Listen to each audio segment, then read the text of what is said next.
Hello મિત્રો, કેમ છો? બધા મજામાં જશો?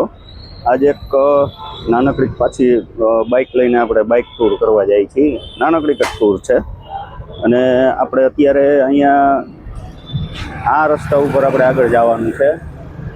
જે સ્થળની મુલાકાત લેવાની છે એ ત્યાં જઈને તમને જણાવીશ કે એ સ્થળ કેવું છે અને કેટલું સરસ છે. એક સરસ મજાની નદી આવી છે અને આપણે આગળ વધી છીએ. આ રસ્તા ઉપર સિંગલ પટ્ટી રોડ છે અને અહીંયાથી આપણે આગળ બાઇક ટ્રીપ આગળ વધારશું. એકદમ સરસ મજાનો રસ્તો છે. અત્યારે ચોમાસાના કારણે લીલોતરી પણ લીલા ઝાડવા ને એવું બધું બહુ સરસ છે અને નદીમાં પાણી પણ સારું એવું છે. અને આ લોકેશન ઉપર આપણે આ રસ્તા ઉપર આપણે આગળ વધીશું. આપણે જે સ્થળની મુલાકાત લેવાની છે એ રસ્તો આવી ગયો છે. આગળ જતા આ હિલવાળો રસ્તો છે. થોડોક આગળ જતા થોડીક વધારે પણ હિલ આવી શકે છે કારણ કે આ પહાડ જ છે. હવે જોઈએ આપણું બાઇક ક્યાં સુધી ચાલે છે. મારા ખ્યાલથી તો ઠેઠ લગી પહોંચી જવું જોઈએ. જોઈ પણ ક્યાં સુધી આપણું બાઇક કેટલાક હિલ ચડી શકે છે આપણે જોઈ. મિત્રો, આપણે જોઈ શકીએ કે હિલનો રસ્તો હજી ચાલુ જ છે. આ જ રસ્તા ઉપર આપણે આગળ જવાનું છે. જોઈ અહીં સુધી તો બાઇક પહોંચી ગયું છે અને મારી પ્રાર્થના એવી છે કે આગળ સુધી હજી બાઇક આપણે જે સ્થળની મુલાકાત લેવાની છે એ સ્થળ સુધી બાઇક આપણું પહોંચી જાય. ફ્રેન્ડ્સ, આપણે જે સ્થળની મુલાકાત લેવાની છે એ સ્થળ ઉપર આપણે આવી ગયા છીએ. તમને હમણાં બતાવવું છે એ કયું સ્થળ છે. એ લગભગ બધાને ખબર જ હશે, પણ આવો કુદરતી નજારો એકેય વિડીયોમાં તમને જોવા નહીં મળે. તમે જોઈ શકો છો અહીંયાથી આપણે ઉપરથી કેટલો મસ્ત કુદરતી નજારો અહીંયાથી દેખાય છે.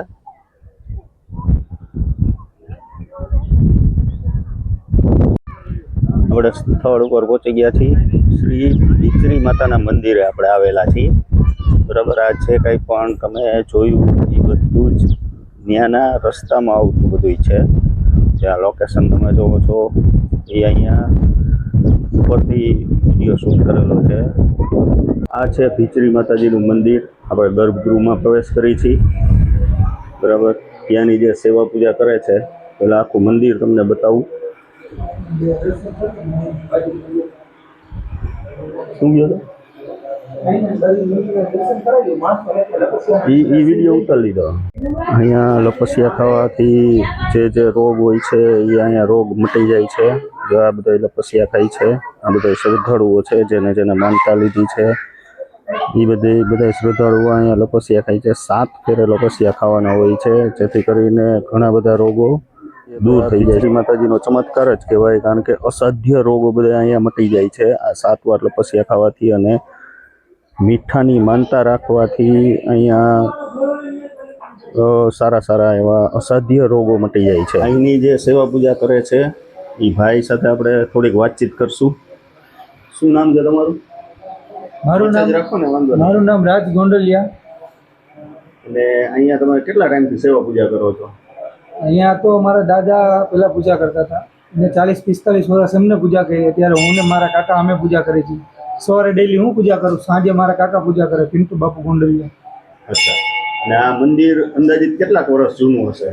હા, લોકો એક પ્રમાણે એમ કહેવાય છે કે આદિ અનાદિ કાળથી છે માતાજીને. એમ પણ કહેવાય છે કે કૌરવ પાંડવો અહીંયા લપસ્યા થઈ ગયા. તરણેતર જ્યારે અર્જુને મસરત કર્યો ત્યારે એ લોકો અહીંયા દર્શન કરવા આવેલા. એ વખતથી આ માતાજીનું પૌરાણિક મંદિર કહી શકાય. હા, પૌરાણિક મંદિર કહી શકાય. અને અહીંયાથી જે શ્રદ્ધાળુઓ આવે રાજકોટથી તો આવતા જ હોય, પણ રાજકોટથી બીજા ક્યાં ગામથી આવે અહીંયા? દેશ વિદેશથી આવે? હા, દેશ વિદેશથી ભાઈ. એક પણ ઇન્ડિયાનું તો એક પણ સિટી એવું નહીં હોય કે જ્યાંથી 1-2 માણસો નહીં આવ્યા હોય. વાહ, દરેક જગ્યાએથી. અત્યારે તો બહારથી બસો, અમદાવાદ ને એ બાજુની તો અત્યારે ગાંધીનગર, મોરબી એ બાજુની તો અહીંયા બસો પણ આવે છે પ્રવાસ. હા, પ્રવાસ લઈને આવતો હોય. બરાબર. કચ્છ, મોરબી, જામનગર, હરેક શહેર, હરેક ઇન્ડિયાના ટૂંકમાં કોનેથી માણસો આવી ગયો. એટલે અત્યારે માણસો યુટ્યુબની અંદર જે યુટ્યુબમાં વિડીયો મૂકવો હોય તો કોઈ પણ વ્યક્તિ જોઈએ કે ગમે ત્યાં પહોંચે. આપણે એના માટે જ કરી. એટલા માટે કે અત્યારે દેશ વિદેશથી પણ અહીંયા માણસો આવે કે ઘરે બેઠા એમના કામ થઈ ગયા છે એટલે એ લોકો અહીંયા આવે છે. કામ ના થયું હોય તો એ લોકો આવે ના આવે એના જેવું થાય, પણ આ તો કામ થઈ ગયું એટલે માણસો આવવાના જ છે. હા બરાબર, એ તો માનતા પૂરી કરવા આવવું જ પડે. હા. અને આપણે આ ભીચરી માતાજીનું મંદિર છે એનું સૌથી વધારે મહત્વ શું ગણાય? આપણે અહીંયા તમારે માતાજીને અત્યારે અમારે ભક્તો વધારે એટલા માટે આવે કે કોઈ પણ જાતની શરીરની ચામડીના રોગ હોય, કોઈ પણ જાતના હાડકાના રોગ હોય, કોઈ પણ જાતની શરીરની પીડા હોય, અસાધ્ય રોગ હોય એ મટી જાય છે. કોઈ પણ જાતના ડોક્ટર એમ કહે કે આ વસ્તુ અમને નથી મટેલી, એ વસ્તુ ડોક્ટરોને પણ અહીંયા માતાજીએ મટાડેલી છે, એવી વસ્તુ પણ આ માતાજી મટાડે. કેન્સર જેવા કેન્સરની માણસો માનતા રાખે છે ને એ પણ રિઝલ્ટ સારું જ આવે છે, પરિણામ માણસોના. બરાબર. હવે આ મંદિર વિશે બીજું તમે કઈ જણાવવા માંગો છો કે જે માણસો સુધી પહોંચે? આ માતાજીને કોઈ પણ જાતની તમારે માનતા કરવી હોય તો મીઠાની જ માનતા થાય, નમકની. અને એ પણ એવી રીતે હોય કે 1 કિલો મીઠું માનો તો સારું થાય ત્યારે 2 કિલો મીઠું ચડાવવાનું. જે માનતા લીધી હોય મીઠું ચડાવવાની એને ડબલ ચડાવવાનું. બરાબર, જેટલા કિલો માનો એના ડબલ કિલો ચડાવવાનું.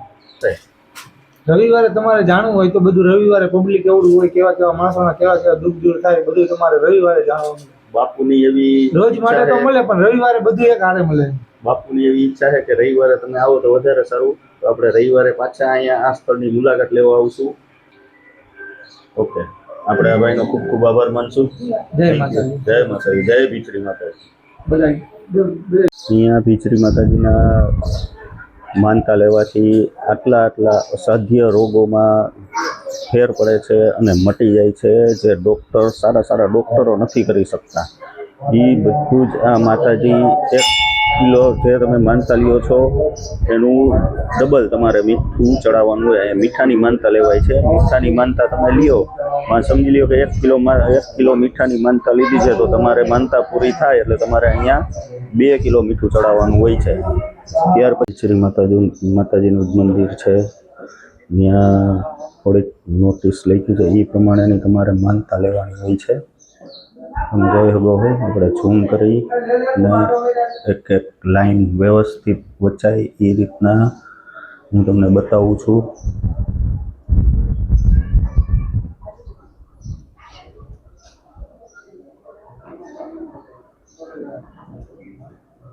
આ જે લખેલું છે એ પ્રમાણે તમારે જો માનતા કરવાની હોય તો આ પ્રમાણે તમારે માનતા કરવાની રહેશે.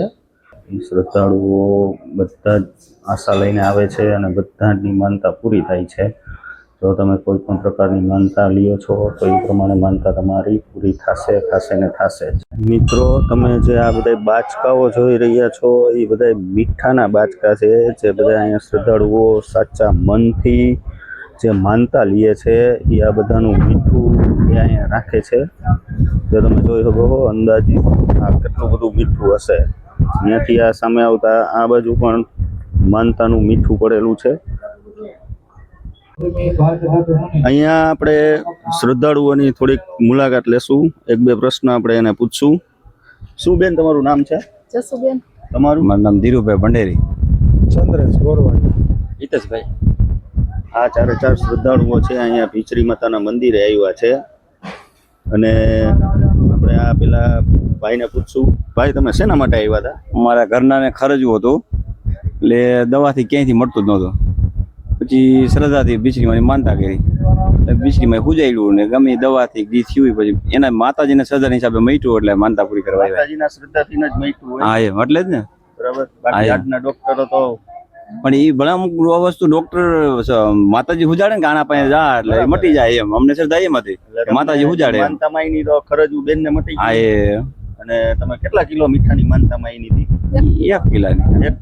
તમારે 2 કિલો ચડાવવું પડે. પછી મને અરસની તકલીફ મેં અત્યારે માનતા રાખી, મને શ્રદ્ધા બેચી એટલે મારા અરસ મેં 10 ડોક્ટરને બતાવ્યું, 4-5 ઓપરેશન કર્યા, કોઈ મળતું નહોતું.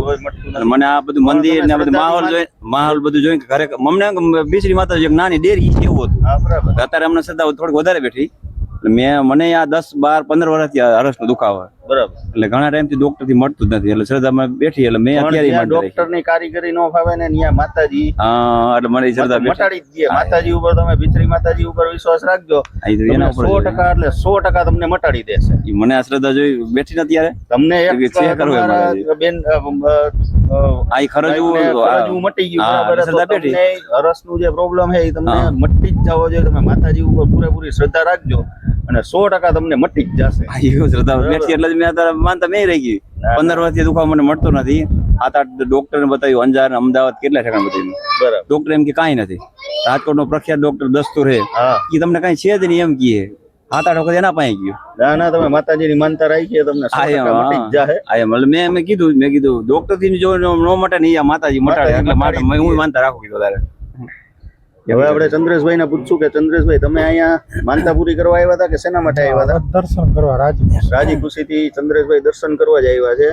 અને તમે પણ રાજી ખુશીથી દર્શન કરવા આવ્યા હતા? તમે ભાઈ રાજી ખુશીથી દર્શન કરવા પેલી વખત આવ્યા નામ સાંભળીને કે હવે નક્કી તો કેદું નું કર્યું પણ કઈ આવવાનો અંજર નહોતો થતો, પણ આજ બપોરે નક્કી થઈ ગયું કે ભાઈ જાવું છે. એટલે આવી ગયા એમ. ખૂબ ખૂબ સરસ. હવે આ બધાનો તમારો ખૂબ ખૂબ અને ખૂબ જ આભાર માની છીએ. બરાબર. તો ધર્મપ્રેમી ભાઈ બહેનો બધા આગળ પ્રસાદી લેજો. દર રવિવારે વીજળીમાના મંદિરે મહાપ્રસાદનું આયોજન હોય છે ભાઈ. એક રવિવાર નહીં, વર્ષના દરેકે દરેક રવિવારે વીજળીમાના મંદિરે મહાપ્રસાદનું આયોજન હોય છે. મહાપ્રસાદનો સમય છે દર રવિવારે સાંજે 5 થી રાતના 9 વાગ્યા સુધી. તો ભાઈ તથા બહેનો રવિવારે સાથે પરિવાર સાથે પ્રસાદી લેવા પધારજો. આ વીજળી મંદિર તરફથી જાહેર આમંત્રણ આપવામાં આવે. આ ભાઈ જે લાઉડ સ્પીકરમાં બોલી રહ્યા છે એ ભાઈનો આપણે ખૂબ ખૂબ આભાર માનશું, કેમ કે આખો દિવસ અહીંયા બેસીને ભક્તોને આગ્રહપૂર્વક ચા ગાંઠિયાનો નાસ્તો કરાવે છે. મિત્રો તમે જોઈ શકો છો કેટલો અદ્ભુત નજારો છે.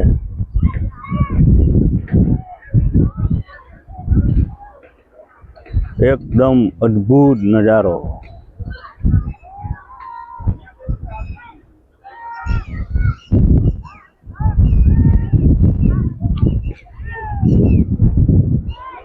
મિત્રો આ વિડીયો બનાવી છીએ, આટલી મહેનત કરીએ છીએ, આટલું બાઇક લઈને તૂટેલું બાઇક લઈને આપણે આ બધે વિડીયો બનાવવા જાય છીએ. તો મારી ચેનલને તમે લાઈક કરો, સબસ્ક્રાઈબ કરો, શેર કરો અને એકદમ જે જેન્યુન કમેન્ટ હોય એ કમેન્ટ કરો. અને ભીચરી માતાજી માટે એક આ વિડીયોને તમે વધારેમાં વધારે શેર કરો કે જેથી કરીને દેશમાં તો ઠીક બરાબર છે પણ વિદેશથી પણ અહીંયા બધાય માનતાઓ પૂરી કરવા આવે છે અને વિદેશથી આપણો વિડીયો જોવે અને અહીંયા માતાજીની માનતા પૂરી કરવા આવે એવી આશા સાથે હું આ વિડીયો શેર કરું છું. એટલે બને એટલો વિડીયોને શેર કરો, સબસ્ક્રાઈબ કરો મારી ચેનલને અને લાઈક કરો અને જે યોગ્ય હોય એ કોમેન્ટ કરો. મંદિરના પાછળના ભાગનો નજારો છે આ પણ એકદમ અદ્ભુત નજારો છે. અહીંયા ચબૂતરો પણ આપેલો છે, ચબૂતરો મંદિરમાં છે. જો તમે ચબૂતરો છે, એકદમ સરસ નજારો છે. મંદિરની પાછળથી વિડીયો ઉતારેલો છે. આ ભીચરી માતાજીનું મંદિર છે.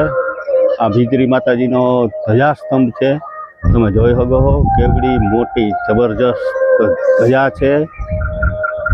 તો કોમેન્ટમાં એકવાર લખી નાખો જય ભીચરી માતાજી અને વિડીયોને શેર કરો, સબસ્ક્રાઈબ કરો મારી ચેનલને. આભાર તમારો ખૂબ ખૂબ.